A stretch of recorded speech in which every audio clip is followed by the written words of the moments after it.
16 Port Henderson Road right here in Portmore, Jamaica, where we will be meeting the entrepreneur behind Bush and Water, Iiliesha Williams, who is the managing director and founder of Bush and Water, a brand new establishment that has opened that is transitioning from being a delivery service of fresh goods and produce and of course seafood to being the restaurant that is behind me here.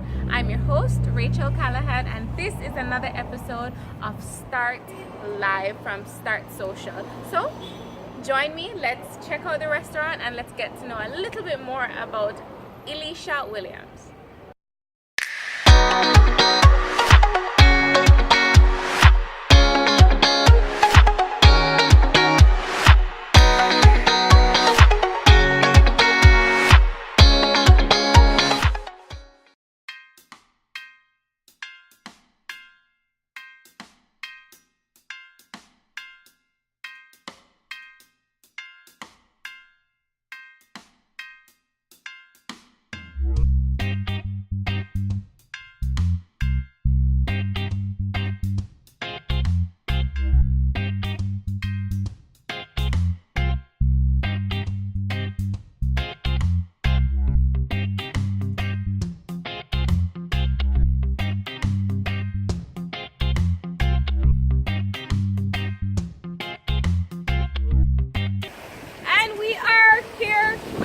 Iiliesha Williams, yes, thank you so much for joining us today. We are in the heart of her beautiful establishment.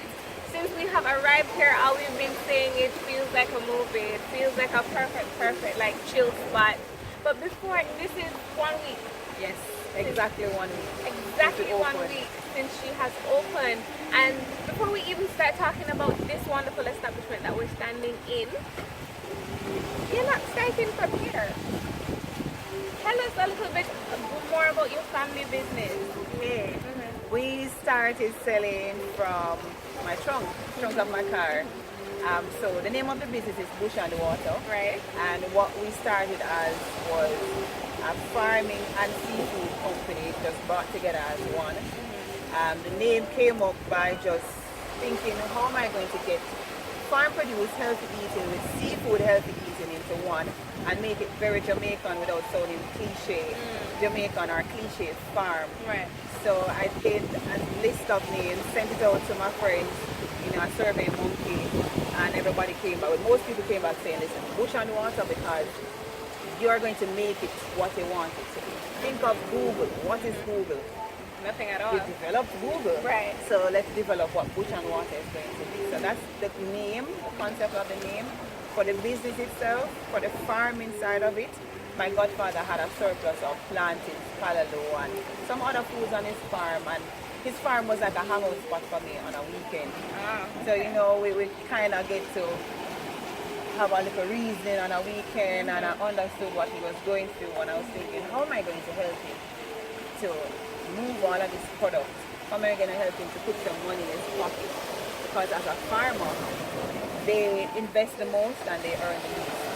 So I wanted to be the middle person to help them to make the money, find the market for them, and make sure they're making the money, they're seeing the returns on their investment. So I said, you know what? All right, let me take a bunch of plantains and try it at work. At the time I was working at Digital Play, and I just load up the car with some plantains, finger them off, and just go around my friend's desk and say, listen, I have plantains, $100 one. You want a plantain? Yeah. And by the end of the day, all the plantains were done. There's breadfruit That's roasted breadfruit. in the back. It's real. So we had sold all of them. Following day, I went back for some more plantains. And then I said, you know what, he has callaloo. So I said to one of my girlfriends, I have callaloo. She said, okay. It's shredded because I don't want to do the work. So I said, okay. Nobody wants to do the chopping up, right? You like convenience. Alright. So we went home with about 30 pounds of callaloo, shred them up, weigh them up, bag them up. Of course, we washed them and made sure everything was clean. Right? Bag them up, and by the end of the day at work, everything was done. So everything went from farm to kitchen to work. And it was between me and my son's father that was doing it at first. Then the volume started, and then I just started slipping out of work, run to the farm, run to the back. farm, come back and make sure everything was all set. Then in the summer, the commercial vessel was ready for fishing. So tell us a little bit more about that. Your dad has a commercial Yes. vessel, which is where the water comes in. Right. Uh-huh. So he's been a fisherman for longer than I'm existing. He's been a fisherman for over 35 years. So he's an expert diver, fisherman, every single thing that you can think of that has to do with water. That's my dad. And he started the commercial vessel called Real Magic. Okay. That's the name of the business, and Real it's Magic. 3 of them that has the business, and they pretty much they have 30 fishermen on the boat that goes to sea. A whole 30. crew, fishermen, deck crew, jolerman, which are the men who help the divers while they go out on sea. So we Okay. have a mother boat and about 7 smaller boats on the mother boat. Wow. We have a captain, we have mechanical engineers. So you have everything. A crew, it's a whole legit crew. crew and a legit establishment of fishery. Okay, Yes, cool. everything. And everybody is certified. Everybody knows this is their livelihood. And so they started August of last year. Okay. And they went out and they came back with thousands of fish. And we just pretty much dock up over by Forum. The vendors come by, the restaurateurs come by, and I just thought, okay, how am I going to take this one step further to provide a convenience to customers? Because you've already established, right, that everybody wants convenience and the hallelujah and the planting the right convenience. Exactly. So we said, all right then, we're going to scale them, gut them, package them just how you want it, based on the type of fish, the size, the quantity, how you want it to be packaged. So we personalize every single package based on the customer's needs. And I just bring them into my car and deliver. And I've been doing that for a year. So you moved from planting to Callaloo to doing fish, but it sounds like you've always been a part of the business. Is that a thing for you? Have you always been a part of your father's business? You used to hang out with your uncle, but do you feel like you were business minded to begin with? Yes, because it's not the first business I started. Oh, okay. What did you do? What's the first business you've ever had? First business I had, or the first business environment I've been in, was my father. He does haulage as well, so he does trucking. And his wife, she used to have a nail salon. So on a weekend after school, I attended Holy Child. On the weekend I used to go there and be the receptionist, understand how business operates, and same thing for my father's business. So that was the first experience with business. Then UTech, I was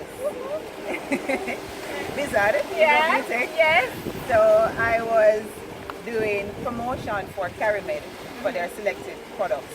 So I was working and going to school part-time. But for my personal business, my first registered business was an accessories business called Trendy's Collections. Why does that name sound familiar? Okay, alright. Maybe there's somebody else with the name, but Somebody else with Trendy. accessories. Okay. Yeah. So Trendy's Collections, and we brought in one-of-a-kind pieces. It became, the competition got tight, so I said, you know what, forget about that. Then I went to makeup artistry. Okay. And I've worked with TV, Business Access TV. I've worked on The Rich and the Ruthless with Victoria Royal, and she was in the Bold and the Beautiful. So we did. I've done a lot of TV makeup, and not so much of the party makeup, because I like to do more of a natural kind of vibe. So you've done everything. How do you find, before we even talk about how you find the experience of moving from working for other people and working for yourself, how is it working with family? A lot of people tend to run away from getting their family involved because it's stress and feelings and emotion. True. But surface level, how is rallying and working with your family? Well, I get working with people, not just family, as something, a challenge, but not challenge that I like. Okay. I strongly believe that as Black people, we need to build something for ourselves and carry on a legacy for generations to come. And nothing is going to be easy. Working with a stranger is never easy. Working with family is even harder. But we kind of have to understand each other and let everybody understand that this is really for us. Drop all of the problems that you have, every little nitpicking that you have, and let's just work on what we need to do. So I am a let's move forward kind of person. I really don't like to look back. And I have to kind of, what would I say? Kind of like tone down my strong personality sometimes. Because I am very strong and sometimes they say I'm controlling.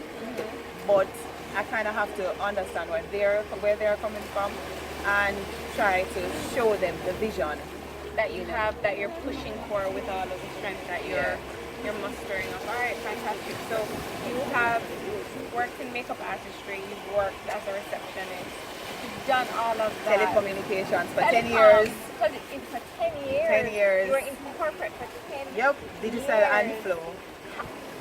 Okay, so you were in the heart of corporate. Yep. How did you find that transition? Did you have a moment where you're like, all right, I'm done, I need to move on? What was that like? Last year, between July and September, I had that, oh God, I need to get up from here, I need to be somewhere else, I need to be doing something else, I need to do more with me than coming to work every day, sitting down, eating lunch, doing my work, going home. It felt like a routine and I despise routine. Right. I love creativity, I love experiencing something different, experiencing something new, and creating something for myself and something that other people can be inspired by and help them as well to grow. So it became something like I needed to go, and the opportunity came. I spoke to my boss at the time and he understood and he said, all right, I need you, but if you want to go forward and do something for yourself, you have my 100% support. How did you manage that transition? Girl, it was hard. It was hard. It was scary. It was scary because you're moving from getting a paycheck, a set paycheck at the end of the month, every single day, every single month, to not sure if you're going to make all the sales. You're not going to have the health insurance anymore, the gas card anymore, the free parking and all of those things. They just went, So I had to be extremely creative to find another way to make that money, to sustain my family and grow a business. So it was very hard and nobody else in my family did anything like that from scratch. They always had something to build upon. Or they had a job.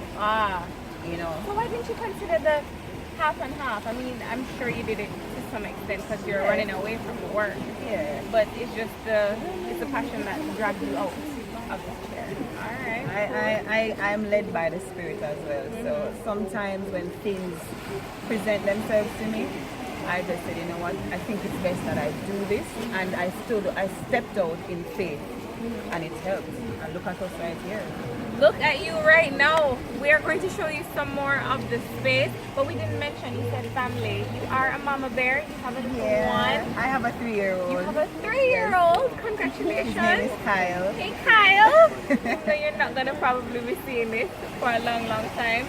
But what is that experience like? A lot of people think, the having the job and transitioning out of it, that's one major thing.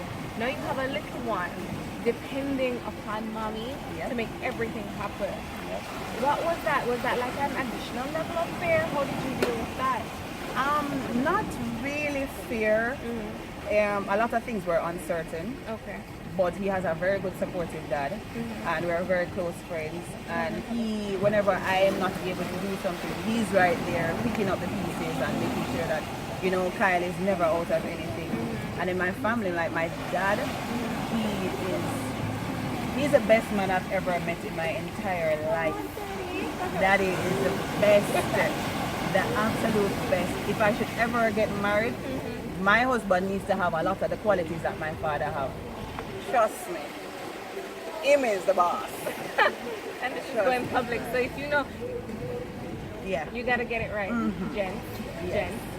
So he's teaching me a lot about business and entrepreneurship because he's always been an entrepreneur, and he's a very known person in the business as well. And from the moment I said, Daddy, this is what I want to do, he said, okay, let's go, let's do it.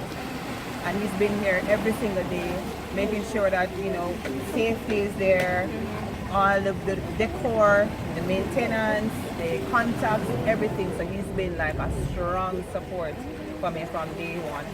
And my brother, so the operations of this place is my brother, my father, and myself. So this is three of us. Okay. Yeah. Two burger man that are strong-headed, extremely strong-headed. And you, And who I'm are very strong. equally as strong, Thank making you. it happen, making it work. Restaurants overall are not that easy to run. No. What made you decide to transition into a restaurant? You could have gone maybe into the supermarket, supplying there. Why did you choose to bring it home like this? Well, we did the supermarket thing. Okay. Yeah, we supply general foods in Ligani with butterfish. Okay. So they sell it fresh, all fresh display. You just go there, you choose what you want. And we've done some other small businesses, restaurants as well, we supply them. But to have our own restaurant, we have done mobile kitchen. And we've gone to Stepping High, that's the Ganja Festival in Negril. We've gone to Sound the Alarm, we've gone to Kite Festival.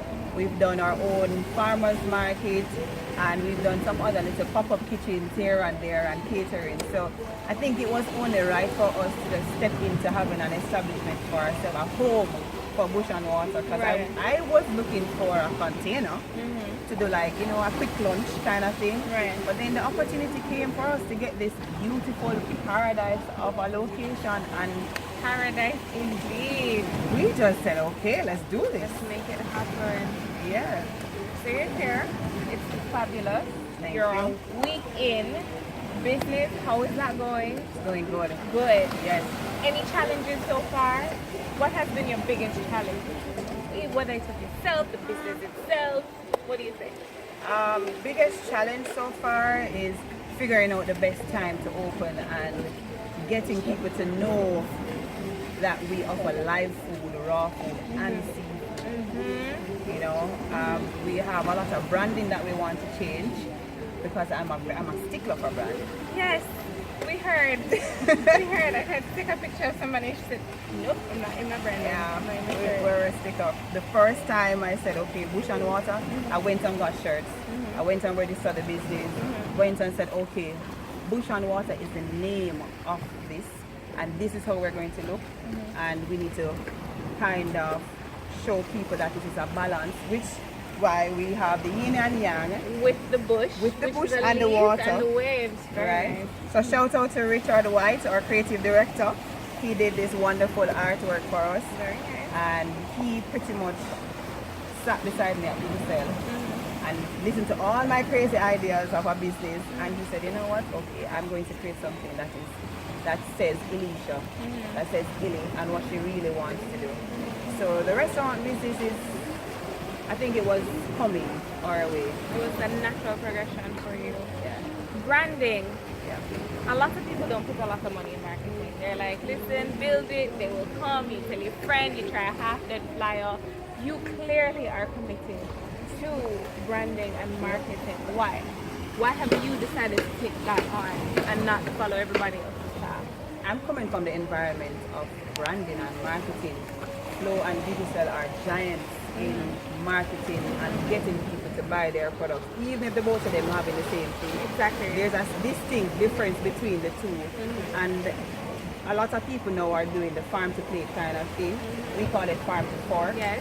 And Literally. Literally, and we definitely wanted to set ourselves aside from everybody else. We wanted to say, when we step out, you know who is Bush and Water, and you Right. see us. When you Right. see us, you know us.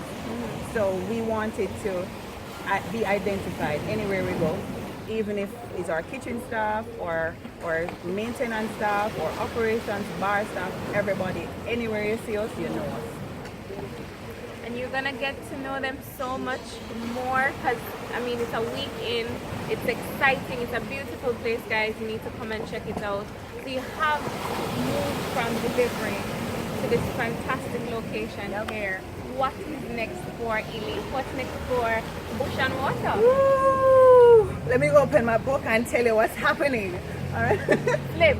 Yeah. Flip through. Yeah. That page, that page. All right. So we're definitely going to continue the delivery because we want our customers to know we still value you, and we want to continue that service of taking your food to you, convenient, accessible, consistent. We want to maintain that. We're going to do live entertainment, so a lot of acoustic vibe, you know, so people like Savannah, Lila Ike, Zaya, Protege, Janine, oh I love Janine, Iwin, you know, that kind of vibe we want to bring there, that natural mystic vibe, you know, some Iba Mars, and some young artists as well that want to come into the business. I'd like this place to be that stepping stone for them, you know, steel bands, folk dancers. I definitely want the mentor band. For the culture. Yes, man, we're doing it for the culture. We're very cultured, and we want to maintain that. We want to bring something different to backyard, to back road, in our backyard. You know, we want to show people that there's more to life than getting up every day, going to work, doing this, doing that, doing that. Come here and stand relax. Like, forget about everything else, leave the toxic outside, come for some fresh air, you know? Some fresh air, some fresh food, yes. Some live music, some live food. Live food, and we have the best live food chefs ever. You're gonna have to like Ever. show us that you mean that. But Yes. guys, you can come and find out for yourself. Yes. Alright. So final passing thoughts. You told me about philanthropy, how important it is to you. We are on Back Road. Yes. And you have created a wholesome space in a place that the perception tends to be not so wholesome. So you have plans for that. Share a little bit about what you have up here for Iili and Back Road. So for Back Road, we want to do a lot of beach cleanup. The coastline itself is very filthy right now. A lot of the garbage that comes through Harbour View, the harbour downtown, it washes up on all the restaurant properties along this line. So we want to do a lot of community development, and we want to invite a lot of homes, like elderly homes here for a day of relaxation.